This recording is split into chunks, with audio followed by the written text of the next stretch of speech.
Amen. Alors, rebonjour à tous. J'espère que vous allez bien. Amen. C'est vraiment un plaisir pour moi de vous voir et d'être avec vous. Et je rends grâce à Dieu vraiment pour votre présence. Et je rends grâce à Dieu pour ce que l'Esprit de Dieu fait parce que Dieu est vivant. Amen. Savez-vous que Dieu est vivant? Amen. Regarde ton voisin, regarde ta voisine et dis-lui Dieu est vivant.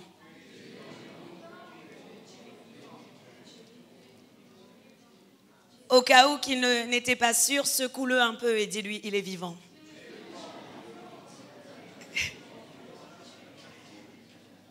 Oui. Amen. Amen. Gloire à Dieu. Dieu est vivant. Amen. Et ça, c'est merveilleux. Je vous assure que Dieu est vraiment vivant. Il est vivant, il est vivant, il est vivant, il est vivant, il est vivant. Amen. Je crois que ceux qui vont être vraiment proches de Dieu, et c'est ce que je ressens en moi vraiment, tous ceux qui seront proches de Dieu vont recevoir des clés. Des clés du royaume des cieux afin de pouvoir contrer les ruses du diable, contrer les plans de l'ennemi et savoir comment vraiment s'en sortir dans sa vie spirituelle. Et comme je vous dis, ce n'est pas réservé à une élite, ce n'est pas réservé à des personnes à titre, c'est réservé à tout enfant de Dieu. Amen. Et je vous encourage vraiment à aller auprès du cœur du Père. Parce qu'auprès du cœur du Père, il y a vraiment des grandes sources de vie. Amen. Gloire à Dieu. Encore hier, je disais à mon mari, tu sais, je n'ai rien à dire au peuple. Et je lui dis, écoute, je vais essayer d'aller faire un message. Je n'ai rien à dire au peuple. J'ai trop dit tous ces messages. Et puis à un moment donné, j'ai regardé mon mari et j'ai dit, je vais aller auprès de la source d'eau vive. Et puis lui, je sais qu'il a beaucoup de choses à dire au peuple. Moi non, mais lui oui. Amen. Et ça, c'est merveilleux. Parce qu'auprès de la source, il y a toujours quelque chose à boire. Amen. Ça, c'est merveilleux. Il a promis d'ailleurs, il a dit, celui qui croit en moi n'aura plus jamais soif. Amen. Et ça, c'est glorieux. Amen. Je vais le rendre grâce pour sa parole, d'abord. Je vais vraiment être simple aujourd'hui. Je ne veux pas aller dans des grandes théories, mais je veux vraiment dire simplement ce que le Seigneur m'a donné pour vous hier. Amen. Gloire à Dieu. Seigneur, je veux tout d'abord te rendre gloire. Je veux te donner toute la place. Et Seigneur Dieu Tout-Puissant, tu sais très bien que moi, je ne suis qu'un haut-parleur dans ta main. Seigneur, fais ce que tu veux de moi, Saint-Esprit. Agis comme tu le veux. Je t'ai déjà dit d'être celui qui me guide, d'être celui qui me conduit, d'être celui qui m'aide, d'être celui qui m'inspire, parce qu'à moi seul, je n'ai aucune capacité. Mais tu as dit dans ta parole que c'est ni par force, ni par puissance, mais c'est par ton esprit que nous accomplirons notre œuvre.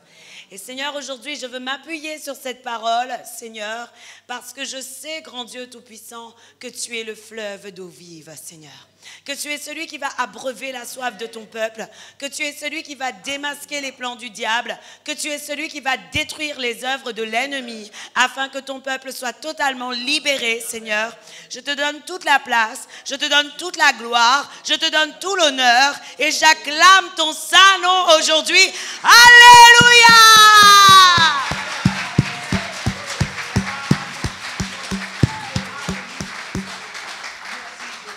Amen. Amen. Vous aussi vous acclamez. C'est bien. Amen. Gloire à Dieu.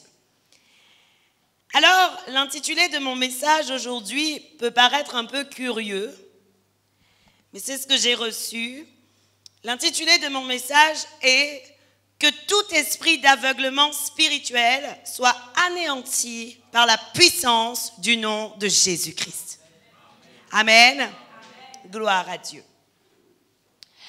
Alors, aujourd'hui, Église, si j'ai reçu ce message, c'est afin de vous rappeler le rôle important que nous avons sur la terre. Souvent, lorsque je pense à notre conversion, lorsque je pense à notre vie sur terre, Je me dis en moi-même, connaissant l'excellence de Dieu, connaissant la perfection du plan de Dieu, connaissant que tout ce qu'il fait est bon, connaissant que rien n'est au hasard, qu'il est organisé et que tout est calculé, je me dis en moi-même que si nous n'avons rien à faire sur cette terre, lorsque nous avons été convertis, nous serions certainement déjà au ciel auprès de Dieu. Mais Dieu nous a laissés sur terre, et s'il nous a laissés sur terre, c'est parce qu'il avait un mandat pour toi et pour moi. Amen. J'aimerais que tu regardes ton voisin aujourd'hui, j'aimerais que tu regardes ta voisine et que tu lui dis, tu as un mandat. Eh oui.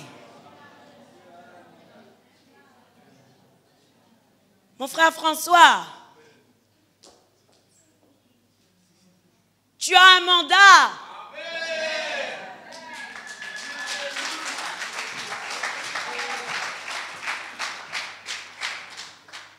Et quelqu'un qui était presque mort, hein?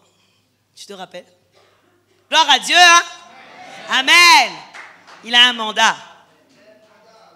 Il a un mandat et nous avons tous un mandat. Amen. Gloire à Dieu.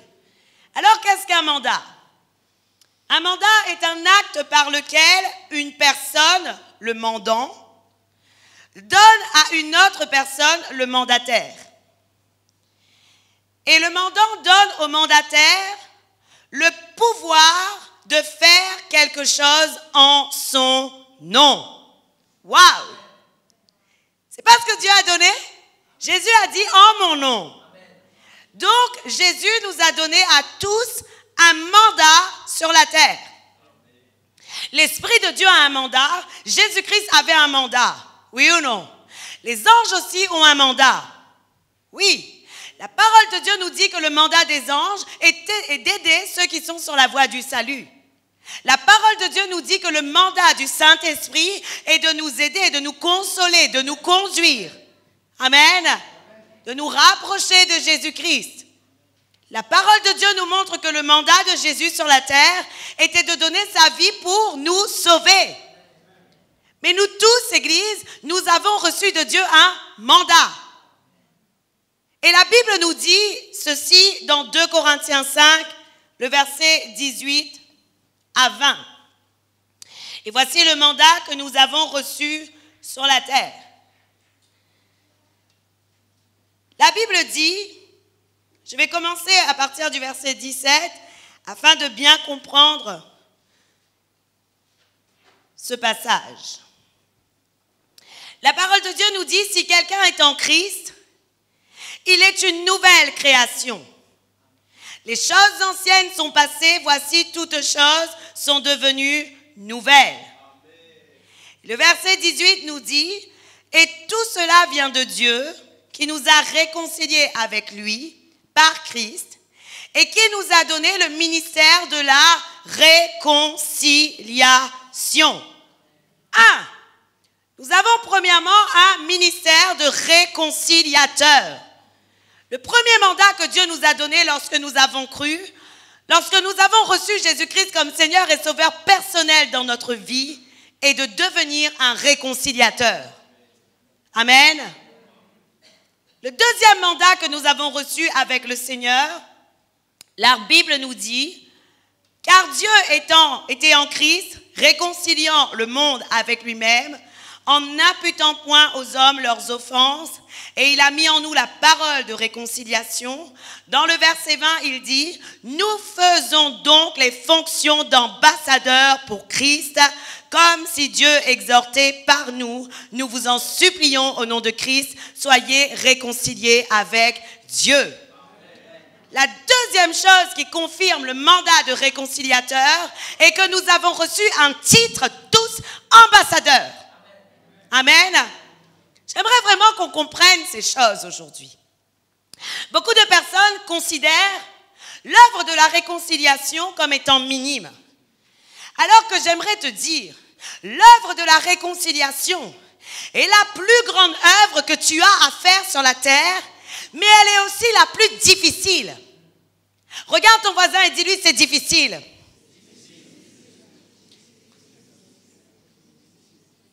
Je crois réellement qu'aucun homme, qu'aucune femme ayant reçu Dieu dans son cœur ne peut être frustré dans l'œuvre de Dieu. Tellement qu'il y a de choses à faire sur la terre, tu ne peux pas commencer à dire « je suis frustré, je ne trouve pas ma place, je ne sais pas ce que je dois faire ». Beaucoup d'hommes et de femmes aujourd'hui sont frustrés, oui. Mais vous savez pourquoi? Parce que ce qu'ils cherchent d'abord un titre. Ils ne cherchent pas à faire ce que le Seigneur leur demande de faire. Mais écoutez, Église, nous avons tous reçu un titre ambassadeur. Nous avons tous reçu un titre réconciliateur. Pourquoi aller chercher pasteur? Pourquoi aller rechercher prophète? Pourquoi aller rechercher évangéliste? Pourquoi aller rechercher enseignant? Pourquoi aller rechercher docteur? La seule raison pour laquelle un homme, une femme cherche ces titres, c'est pour avoir une position. C'est pour être positionné et reconnu. C'est la seule raison pour laquelle un homme peut chercher ces titres, cette dénomination. Mais lorsque tu as cru en Jésus, Dieu t'a donné un mandat, un seul, ambassadeur réconciliateur. Ambassadeur de réconciliation. Réconcilier avec quoi? Avec le royaume des cieux. Tu dois réconcilier tout homme et toute femme avec le royaume des cieux. Je veux appuyer là-dessus aujourd'hui. Je veux appuyer là-dessus parce que les hommes n'ont pas compris. Tu n'as pas besoin de chercher un titre. Tu n'as pas besoin de chercher un ministère. Tu en as déjà un. Réconciliation. Réconciliation. The first is réconciliation. Le premier est la réconciliation. Le premier est la réconciliation de tout homme avec Dieu. Aujourd'hui, je ne comprends pas qu'un homme puisse me dire « Je suis frustré dans l'œuvre de Dieu. Je ne sais pas où est ma place. » Pardon, tu as vu tous ceux qui se perdent? Tu as vu tous ceux qui meurent? Comment peux-tu ne pas connaître où est ta place? Comment peux-tu ne pas connaître où est ta place? Je vais te dire où est ta place. Ta place est dehors, dans la ville, en train de prêcher à plein air. C'est ça ta place. Tous ceux qui commencent à me dire « Je ne sais pas ce que j'ai à faire », je vais lui dire « Écoute, l'œuvre la plus grande que tu as à faire est de réconcilier tout homme avec Jésus-Christ. » Parce que c'est notre mandat premier. Le titre vient après. Le titre vient après. Le titre vient après. Mais aujourd'hui, nous avons besoin de comprendre la réconciliation est primordiale. J'aimerais te dire quelle doit être ta seule frustration aujourd'hui. Ta seule frustration doit être la déception de n'avoir pas pu manifester le royaume des cieux sur la terre. Ta seule frustration doit être de ne pas avoir pu ramener une âme dans cette année à Jésus-Christ. Ta seule frustration doit être que si tu en es qu'une âme, tu n'as pas pu en ramener 10 à Jésus. C'est ta seule frustration. Lorsque tu mets un plan, lorsque tu mets un cadre, lorsque tu définis un objectif, définis le nombre que tu veux atteindre afin que si tu es frustré, c'est parce que tu n'as pas atteint ce but, mais pas parce que tu n'as pas atteint de titre. J'aimerais vous dire vraiment, Église, souvenez-vous, rappelez-vous que le réconciliateur est notre premier ministère. Réconciliateur est le premier. Combien d'âmes as-tu gagné cette année? Combien d'âmes as-tu gagné cette année? Combien as-tu touché cette année? À combien de personnes as-tu parlé cette année? Qui s'est converti par toi? Qui as-tu enfanté? À quel moment as-tu pleuré pour une âme? À quel moment as-tu gémi pour lui?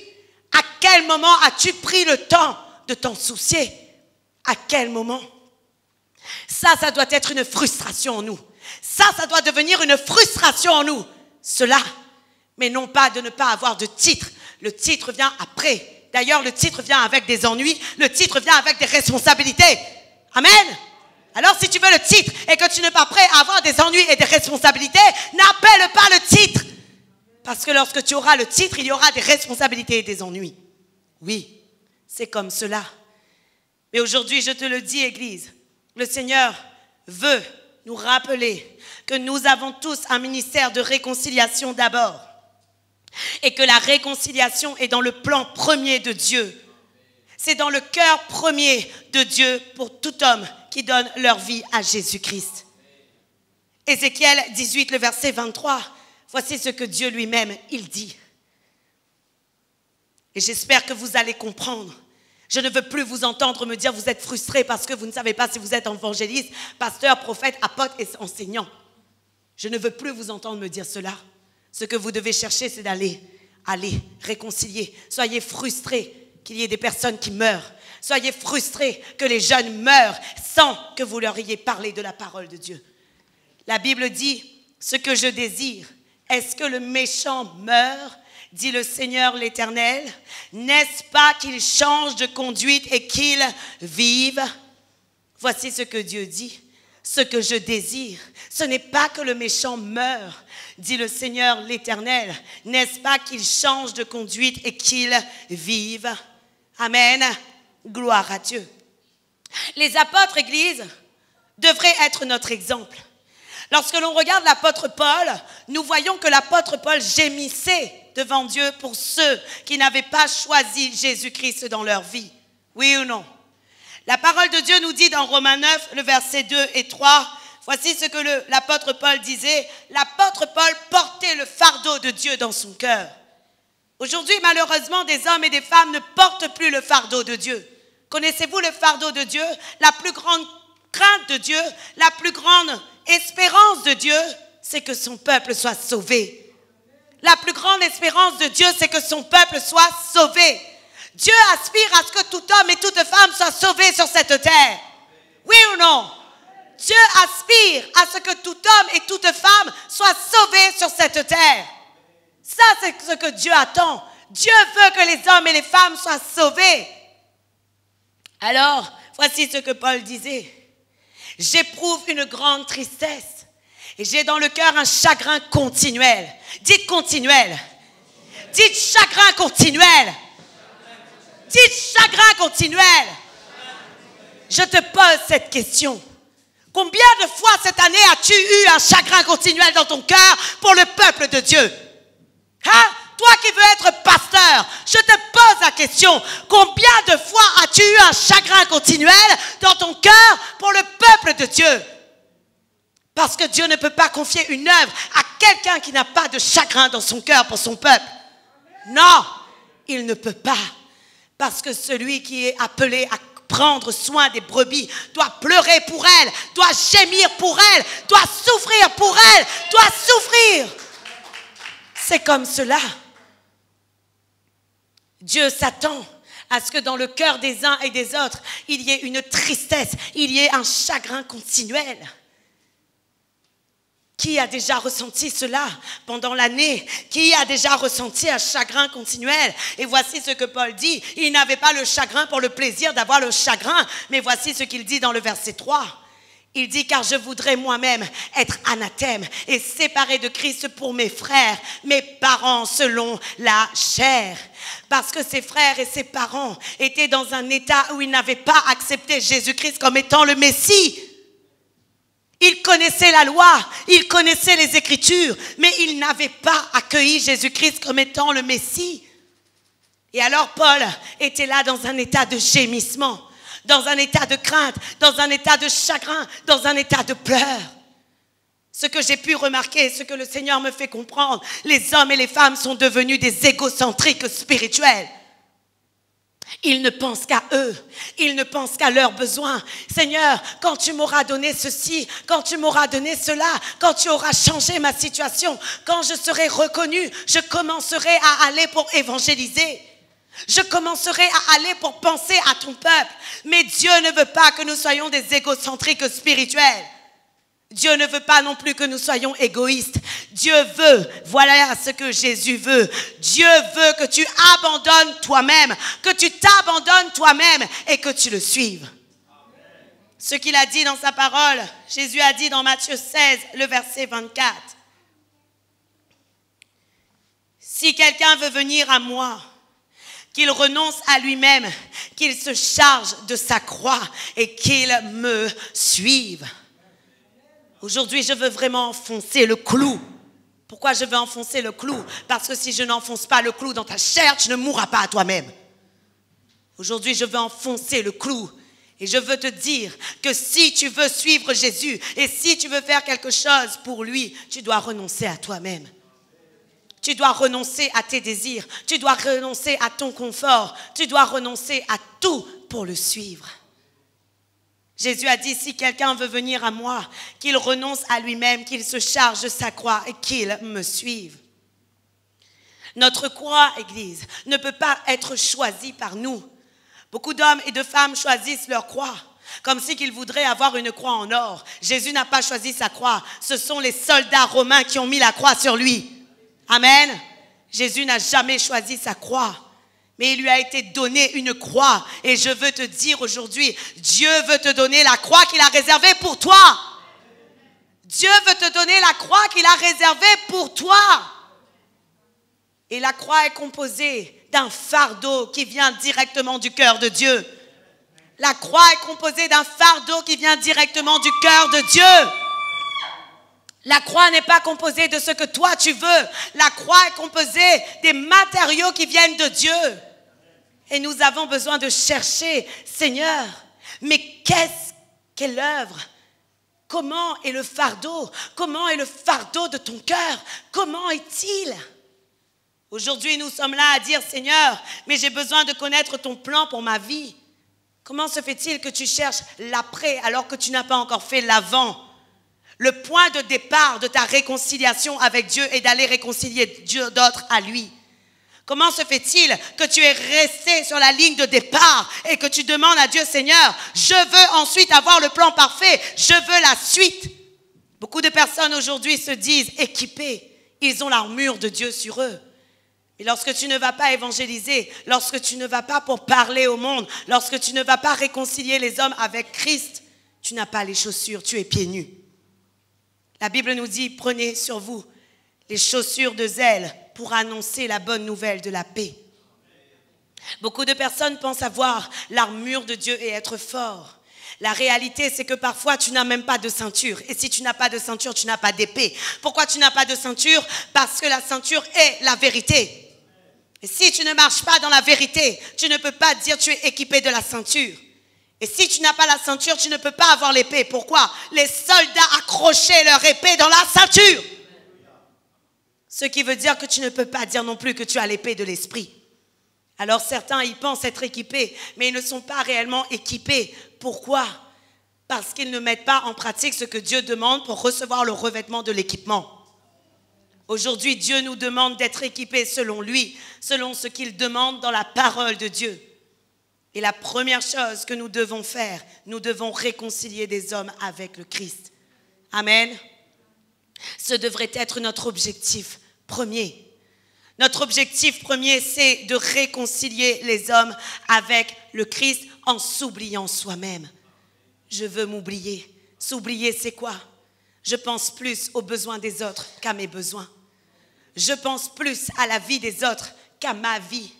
Je prie plus pour les autres que pour moi. Je réclame plus pour d'autres que pour moi-même. Je vais gémir devant Dieu pour d'autres. Et à la fin de ma prière, je dirai à Dieu, Seigneur, s'il te plaît, si tu as du temps, occupe-toi de cela. Parce que lorsque je viens à Christ, je sais que je suis réconcilié avec lui. Et lorsque je viens à Christ, je sais qu'il me donnera tout par-dessus tout. Et c'est alors que je peux aller recevoir pour les autres ce qu'ils n'ont pas. Parce que j'aimerais vous dire, Église, aujourd'hui, l'œuvre de Dieu et le ministère de réconciliation est l'œuvre la plus dure que tu as à faire. Je vais te dire pourquoi la plus dure. Parce que le peuple de Dieu est confus. Parce que le peuple de Dieu est aveuglé. Et parce que le peuple de Dieu est égaré. 3 raisons. Pourquoi confus? Parce que la parole de Dieu nous dit dans 2 Corinthiens 11, le verset 4. La Bible dit, car si quelqu'un vient vous prêcher, ou si vous recevez un autre esprit que celui que vous avez reçu, ou un autre évangile que celui que vous avez embrassé, vous le supportez fort bien. Les hommes et les femmes sont confus parce qu'on leur a déjà enseigné Jésus, parce qu'on leur a déjà parlé de Jésus, parce qu'on utilise la parole de Dieu aussi pour les convaincre. Mais cependant, c'est dans un autre objectif, avec un autre évangile, avec un Jésus différent. Je prends un exemple. On parle beaucoup de Jésus de la Noël, le Jésus de la crèche. Mais ce n'est pas le Jésus de la crèche qui te sauve. D'ailleurs, la Noël, ce n'est pas biblique. Ce qui te sauve, c'est le Jésus qui est allé sur la croix pour toi. C'est la résurrection de Jésus qui est allé sur la croix pour toi. Et ce que nous avons besoin d'annoncer, c'est la vérité. Mais aujourd'hui, le peuple est confus. On leur parle de l'évangile. On leur lit l'évangile. On leur lit Matthieu, Marc, Luc, Jean. On leur parle de tout ça. On leur parle des psaumes. Mais comme on dilue l'évangile, comme on ne prend que des passages, ils sont quand même aveuglés. Ils sont confus. Ils sont captifs. Mais tu as besoin d'aller pour aller prendre le temps de faire le travail qui doit se faire. Parce que ce travail sera long, ce travail sera long, ce travail sera difficile. Ils sont aveuglés, pourquoi? Parce que la parole de Dieu nous dit que le Dieu de ce siècle a aveuglé leur intelligence. 2 Corinthiens 4, le verset 3 et 4, voici ce que la parole de Dieu nous dit.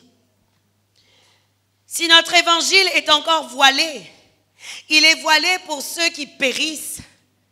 Pour les incrédules dont le Dieu de ce siècle a aveuglé l'intelligence afin qu'ils ne voient pas briller la splendeur de l'évangile de la gloire de Christ qui est l'image de Dieu.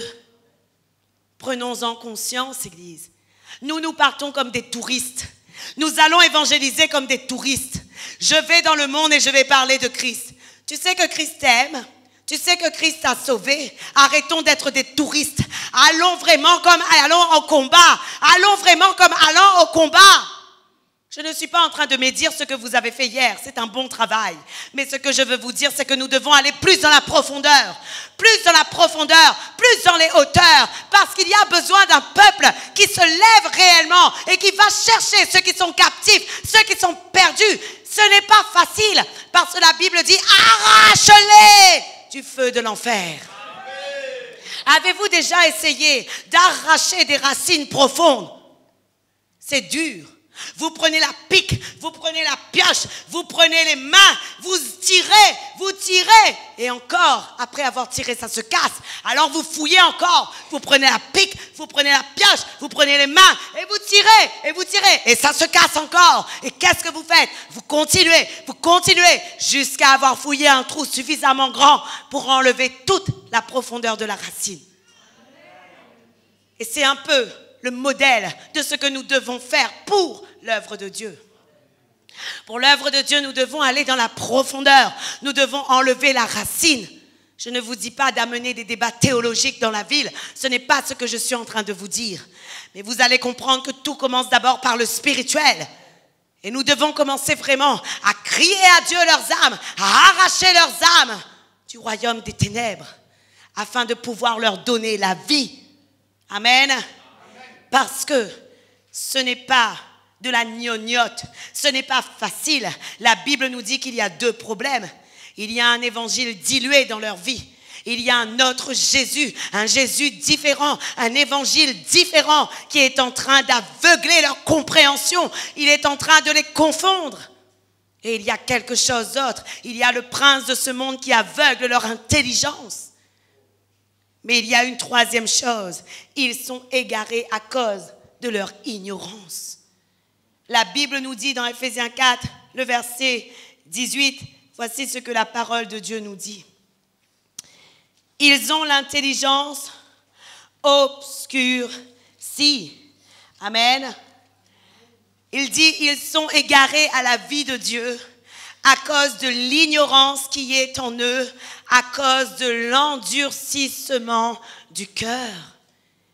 Église, qu'est-ce que la parole de Dieu nous dit? La parole de Dieu nous dit, ils ont l'intelligence obscurcie. Amen. Ils ont l'intelligence obscurcie, ils sont étrangers à la vie de Dieu à cause de l'ignorance qui est en eux, à cause de l'endurcissement de leur cœur. Mais j'aimerais vous dire, Église, grâce soit rendue à Dieu. Pourquoi? Parce que Dieu vous a appelé pour une tâche merveilleuse. Et parce que si vous entendez ce message aujourd'hui, c'est parce que Dieu s'adresse à vous en vous disant, toc toc, prends conscience que ton premier ministère est réconciliation. Et voici ce que le Seigneur te dit. Et il te parle à toi ce matin. Acte 26, le verset 16 et 18. Il ne parle pas qu'à vous, il parle à moi également. Mais voici ce qu'il dit. Lève-toi et tiens-toi sur tes pieds. Les pieds, c'est quoi? Ce qui te permet d'aller annoncer la bonne nouvelle de l'évangile. Alors il dit quoi? Car je te suis apparu pour t'établir, ministre et témoin des choses que tu as vues et de celles pour lesquelles je t'apparaîtrai. Levez-vous! Stand up now! Levez-vous de vos chaises!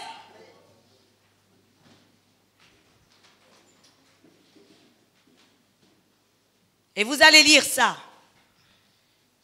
Dieu te parle ce matin. Dieu te parle ce matin. Je n'ai pas entendu de beaucoup d'amen. Mais moi, je vais vous dire pour vous, si Dieu ne vous parle pas, moi, Dieu me parle. Vous qui cherchez l'appel de Dieu tous les jours, réveillez-vous, ma soeur. Réveillez-vous. Est-ce que Dieu vous parle aujourd'hui ou pas? Arrêtez de chercher. Oh, vous voulez seulement une voix qui sort du ciel. Dieu vous parle par la parole. Lève-toi et tiens-toi sur tes pieds, qu'il te dit. Car je te suis apparu pour t'établir ministre et témoin des choses que tu as vues et de celles pour lesquelles je t'apparaîtrai. Et voici ce qu'il dit dans le verset 17 et 18. Je t'ai choisi. Répétez après moi. Je t'ai choisi du milieu de ce peuple et du milieu des païens vers qui à qui il parle? Est-ce qu'il te parle à toi? À moi, il me parle. Vous savez, Église, vous voulez les nations? Vous manquez de foi. Vous voulez les nations? Est-ce que vous voulez les nations, oui ou non? Psaume 2, verset 8, Dieu dit, demande-moi les nations et je te les donnerai. Vous les voulez? Pourquoi vous ne les prenez pas? Pourquoi vous ne les prenez pas? Pourquoi vous ne les prenez pas? Si vous les voulez. Psaume 2, verset 8, demande-moi les nations et je te donnerai. C'est la parole, oui ou non? C'est la parole, oui ou non? C'est la parole. Et Dieu nous dit aujourd'hui, je t'ai choisi du milieu de ce peuple et du milieu des païens vers qui je t'envoie. Et le verset 18, voici ce que la parole de Dieu nous dit. Afin que tu leur ouvres les yeux pour qu'ils passent des ténèbres à la lumière et de la puissance de Satan à Dieu, pour qu'ils reçoivent par la foi en moi le pardon des péchés et l'héritage avec les sanctifiés. Pourquoi Dieu t'a choisi? Afin que tu leur ouvres les yeux. Pour qu'ils passent des ténèbres à la lumière et de la puissance de Satan à Dieu, pour qu'ils reçoivent par la foi en moi le pardon des péchés et l'héritage des sanctifiés. Pasteur, je ne sais vraiment pas à quoi je sers. Pardon? Je ne sais pas vraiment à quoi je sers. Pardon? Je vais prendre un bâton et le premier qui va me le dire, je vais lui dire, fais comme ça. Je ferai comme à l'école. Je vais te dire, pardon, tu ne sais pas encore à quoi tu sers. Dieu te dit aujourd'hui, afin que tu leur ouvres les yeux, pour qu'ils passent des ténèbres à la lumière et de la puissance de Satan à Dieu, pour qu'ils reçoivent par la foi en moi le pardon des péchés et l'héritage des sanctifiés. Amen. Vous pouvez vous asseoir.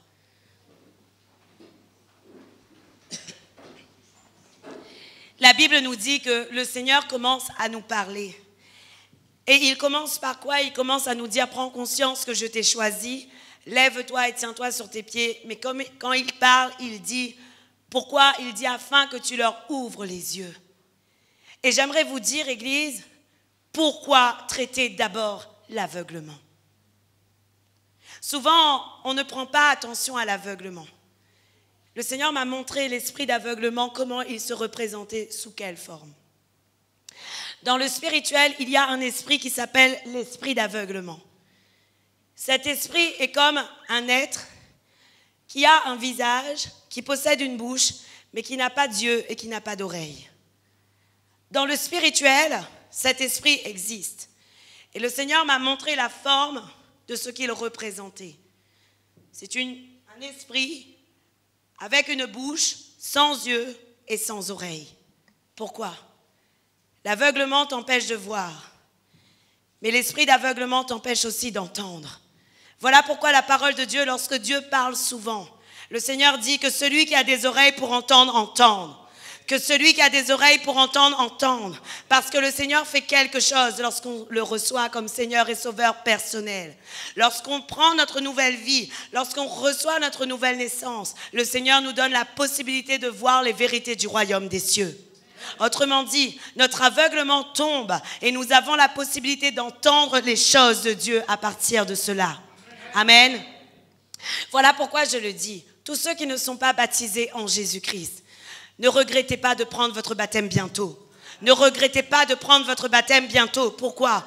La Bible nous dit personne ne peut voir le royaume des cieux s'il n'est pas d'eau et d'esprit. Autrement dit, le Seigneur va t'ouvrir les yeux. Le Seigneur va t'ouvrir les oreilles afin que tu puisses voir des choses merveilleuses du royaume des cieux. Amen. Gloire à Dieu. Alors, pourquoi traiter l'aveuglement d'abord, Église? Parce que Jésus-Christ lui-même avait dit en Matthieu 6, le verset 22, voici ce que Jésus a dit.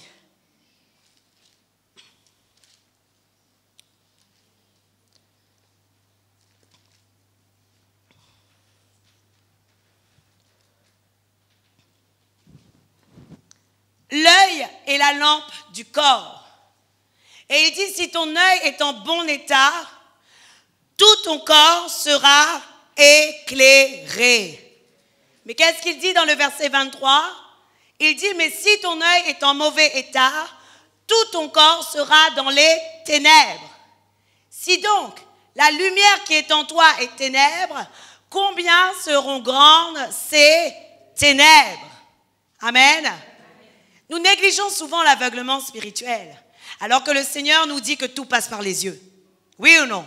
C'est ce que Jésus est en train de dire. Tout passe par les yeux.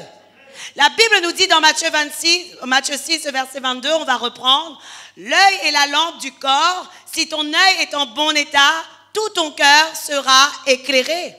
Tout ton corps, pardon. Autrement dit, lorsqu'une personne perd l'œil, lorsqu'une personne perd la vue spirituelle, il perd la distinction des choses, mais il perd la clarté et également le discernement. Voilà pourquoi il est important de traiter également l'aveuglement spirituel. Et comment faire pour traiter l'aveuglement spirituel? Parce que ça se traite. L'aveuglement spirituel se traite de différentes manières. Il y a 4 points que j'aimerais vous donner ce matin. Ce sont des choses très simples, mais des choses auxquelles nous devons y penser. Tant que quelque chose n'est pas révélé, tant que quelque chose n'est pas mis à la lumière, nous n'en avons pas vraiment conscience. Oui ou non? Mais aujourd'hui, je vous dis, un aveugle spirituel est en danger. Le monde est en danger parce qu'il est aveugle. Oui ou non? Et aujourd'hui, à cause de ce qu'ils voient, à cause de la limite dans laquelle ils voient, à cause de la limite de leur vision, ils ne peuvent pas recevoir la lumière. Et aujourd'hui, nous avons un vrai travail à faire, un travail de destruction de l'aveuglement spirituel. Amen.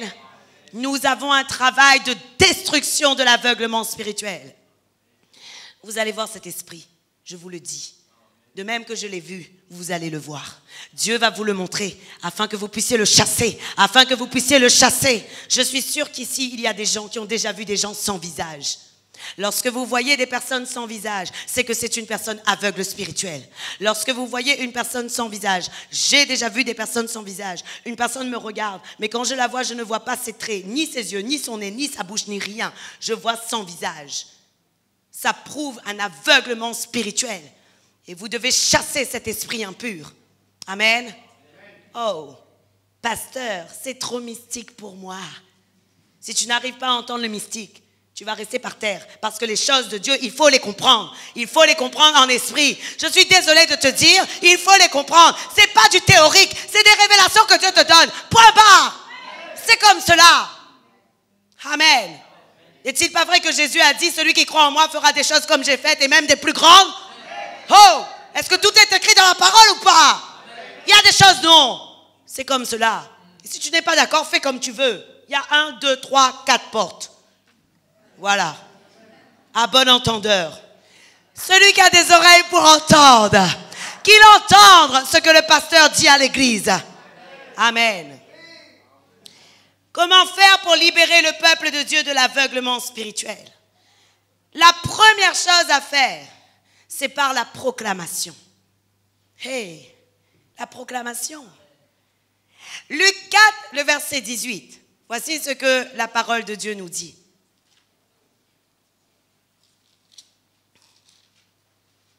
Les gens disent, ah, mais on connaît ça. Et pourquoi tu ne fais pas alors? Luc 4, le verset 18. La Bible dit, l'Esprit du Seigneur est sur moi, parce qu'il m'a oint pour annoncer une belle nouvelle aux pauvres. Une bonne nouvelle aux pauvres. Il m'a envoyé pour guérir ceux qui ont le cœur brisé. Et regardez ensuite, pour proclamer aux captifs la délivrance et aux aveugles le recouvrement de la vue. N'est-il pas vrai que lorsque Bartimée est venu à Jésus, et lorsque Jésus lui a dit, que veux-tu que je fasse pour toi? Bartimée a dit, fais-moi voir. Et Jésus lui a dit, va, ta foi t'a sauvé. Pourquoi? Parce que Jésus-Christ était venu pour proclamer aux aveugles le recouvrement de la vue. Et je crois aujourd'hui que lorsqu'une personne est aveugle, tu peux le regarder et lui dire, aujourd'hui, je proclame que tu vois, je proclame que tu vois, je confesse que tu vois, je confesse que tu reçois et que tu entends ce que je vais t'annoncer. Vous savez, une stratégie que le Seigneur me disait lorsque je préparais ce message. Aujourd'hui, tout le monde a des problèmes de vue, oui ou non? Quand vous allez évangéliser, demandez aux personnes, avez-vous des problèmes de vue? Lorsqu'ils vont vous dire oui, vous allez voir, vous allez être surpris par le nombre de personnes qui vont vous dire oui. Un petit peu mal aux yeux? Oui. Vous allez faire quelque chose. Je proclame aujourd'hui le recouvrement de la vue. Je proclame aujourd'hui le recouvrement de la vue. Vous n'êtes pas en train de parler de ses yeux physiques. Vous parlez de ses yeux spirituels. Mais c'est une stratégie nouvelle afin qu'il reçoive ce que tu as à lui dire. Oui. Stratégie nouvelle. Stratégie nouvelle. Parce que la Bible nous dit, afin de proclamer aux aveugles le recouvrement de la vue. Et je crois que notre prière libère les vies, libère les hommes de toute captivité. Libère les hommes de toute captivité. Oh, je peux prier pour vos yeux?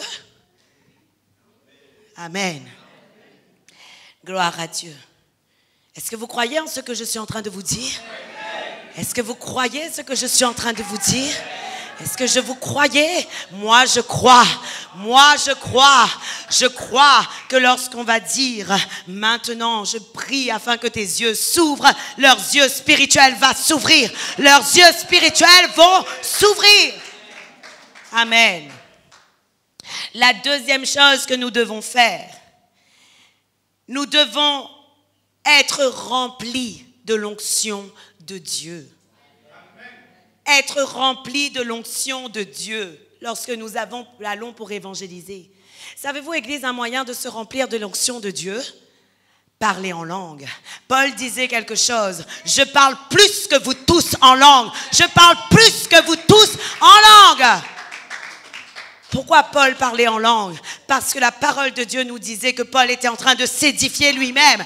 La parole de Dieu nous dit, celui qui parle en langue s'édifie lui-même. Autrement dit, parlez en langue, préparez-vous, remplissez le réservoir de l'onction de Dieu. Remplissez le réservoir de l'onction de Dieu. La Bible nous dit dans Isaïe 10, verset 27 de la version Martin. Les autres ne disent pas la même version. Il dit, et le joug sera rompu à cause de l'onction. Amen. Les jougs de l'aveuglement seront rompus à cause de l'onction. C'est l'onction qui va rompre le joug de l'aveuglement. Amen. Gloire à Dieu. La troisième chose à faire pour délivrer quelqu'un de l'aveuglement spirituel, nous devons prier pour eux afin qu'ils voient. Savez-vous, Église, c'est ce que Élisée a fait pour son serviteur. C'était simple ce que Élisée a fait. Mais la parole de Dieu nous dit dans 2 Rois 6, le verset 17, voici ce qu'il dit.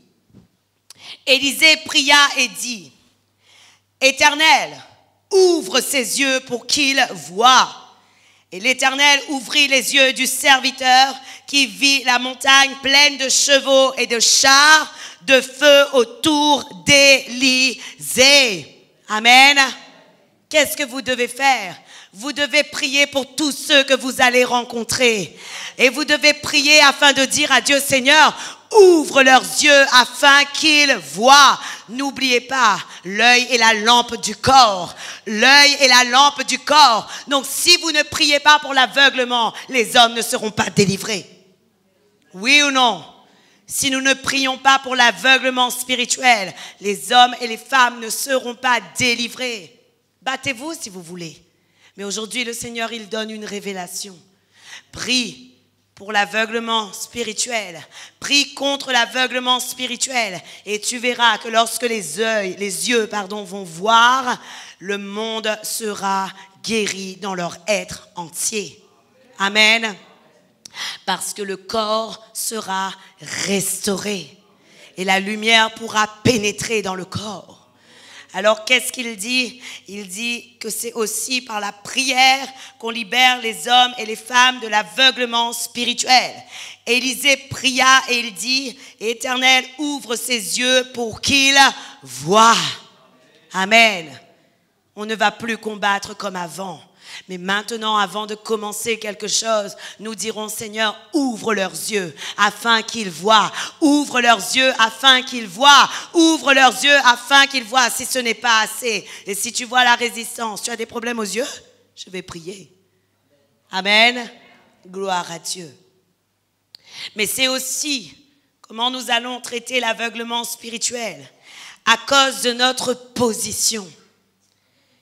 Matthieu 20, le verset 30 à 34, voici ce que Jésus-Christ avait accompli.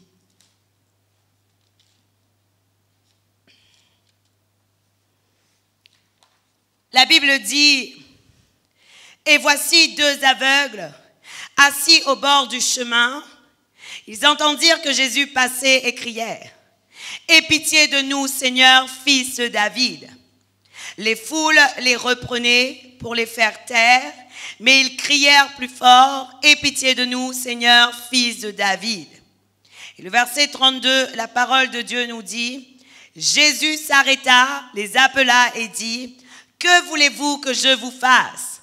Ils lui dirent, « Seigneur, que nos yeux s'ouvrent. » Ému de compassion, Jésus toucha leurs yeux, et aussitôt, ils recouvrèrent la vue et le suivirent.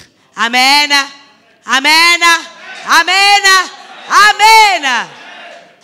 Si Jésus a touché les yeux et que la parole de Dieu nous dit qu'ils le suivirent, comment ne voulez-vous pas que les yeux spirituels touchés permettent à l'homme et à la femme de suivre Jésus-Christ? Je vous pose la question aujourd'hui. Le Seigneur nous prouve que lui-même a touché les yeux des aveugles et qu'il a permis à ce que les aveugles voient. Aujourd'hui, nous avons tout reçu avec Jésus. Notre position nous donne aussi la possibilité de traiter ce problème d'aveuglement spirituel. Et je vais vous dire quelque chose. Lorsque vous commencez à prendre autorité sur la puissance des ténèbres, puisque la Bible nous dit dans Luc 10, verset 19, « Je vous ai donné le pouvoir de marcher sur le scorpion, sur le serpent et sur toute la puissance des ténèbres. » Savez-vous ce qui se passe? Satan tombe du ciel. Satan tombe du ciel. Satan tombe du ciel. Luc 10, verset 17, voici ce que la Bible nous dit. Les 70 revinrent avec joie, disant, « Seigneur, les démons même nous sont soumis à ton nom. » Et qu'est-ce que Jésus dit dans le verset 18? Jésus leur dit, je voyais Satan tomber du ciel comme un éclair. Je te le dis, lorsque tu prends autorité sur un esprit quelconque, Satan tombe du ciel comme un éclair. À cause de ta position. À cause de ta position. Parce que la parole de Dieu nous dit que nous avons tout pleinement en Jésus-Christ. Et Jésus-Christ est le chef de toute domination et de toute autorité. Et si Jésus est le chef de toute domination et de toute autorité, tu es par Jésus le chef de toute domination et de toute autorité. Oui, par Jésus, nous devenons le chef de toute domination et de toute autorité. Reprenez votre position de Dieu. Reprenez votre position de Dieu. Les gens ne comprennent pas quand on va dire ça. Mais le psaume 82 nous parle. Vous êtes des dieux, oui ou non? Il disait, vous êtes des dieux. Autrefois, nous étions des dieux. Autrement dit, nous avions la puissance de Dieu. Nous avions la domination de Dieu. Nous avions les capacités de Dieu. Mais pourquoi avons-nous perdu cela? À cause du péché d'Adam. Mais grâce à Jésus, nous avons encore ce pouvoir. Grâce à Jésus, nous reprenons cette capacité. Pourquoi avons-nous peur? Aujourd'hui, les hommes et les femmes, vous avez peur du diable. Vous avez peur de Satan. Vous avez peur des représailles. Vous avez peur de ce qu'il vous montre. Alors que vous avez la possibilité de dominer sur lui. Vous avez la possibilité de combattre. Voyez vous-même, nous ressentons tous l'atmosphère spirituelle lorsque l'atmosphère est lourde. Oui ou non? Et qu'est-ce que nous faisons? Souvent, au lieu de combattre, au lieu de nous lever et de dire maintenant que l'atmosphère change, j'appelle l'atmosphère de Jésus à régner. Qu'est-ce que nous faisons? Nous restons là et nous commençons à avoir mal à la tête et nous commençons à avoir envie de vomir et nous commençons à être mal et nous commençons à être mal à l'aise et nous commençons à dire il faut vraiment que je sorte dans ce lieu parce que ça ne va plus. Et dès qu'on sort, on se dit ouf, enfin. Mais ça ne devrait plus être comme cela. Qui sommes-nous? Qui sommes-nous? Nous sommes en Jésus. Nous sommes en Jésus. Et nous avons la possibilité de détruire la puissance de l'aveuglement. La ville devrait trembler lorsqu'on arrive. La Réunion devrait trembler lorsqu'on arrive. Les démons doivent trembler lorsqu'on arrive. Lorsque tu te lèves, les démons doivent trembler devant toi.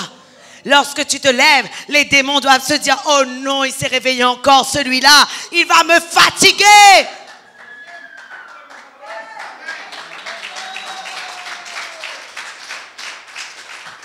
C'est comme cela que doit être notre vie.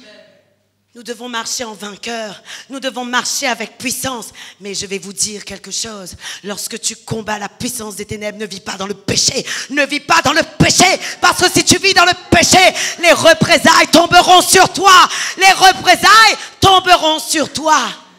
Voici pourquoi Dieu m'a dit dans cette église, tous ceux qui ont une tâche doivent être saints. À bon entendeur. À bon entendeur. Tous ceux qui veulent avoir quelque chose doivent être saints. Parce que si nous commençons à chasser les démons, et nous allons faire, je sais que nous allons combattre le diable. Réellement, je ne plaisante pas. Je suis vraiment sérieuse. Je sais qu'il y aura des moments où nous serons sur la brèche. Et ce sera l'ennemi qui viendra pour nous combattre. Ce sera lui-même qui viendra pour nous combattre. Tellement que nous allons déranger son royaume. Tellement que nous allons déranger son royaume.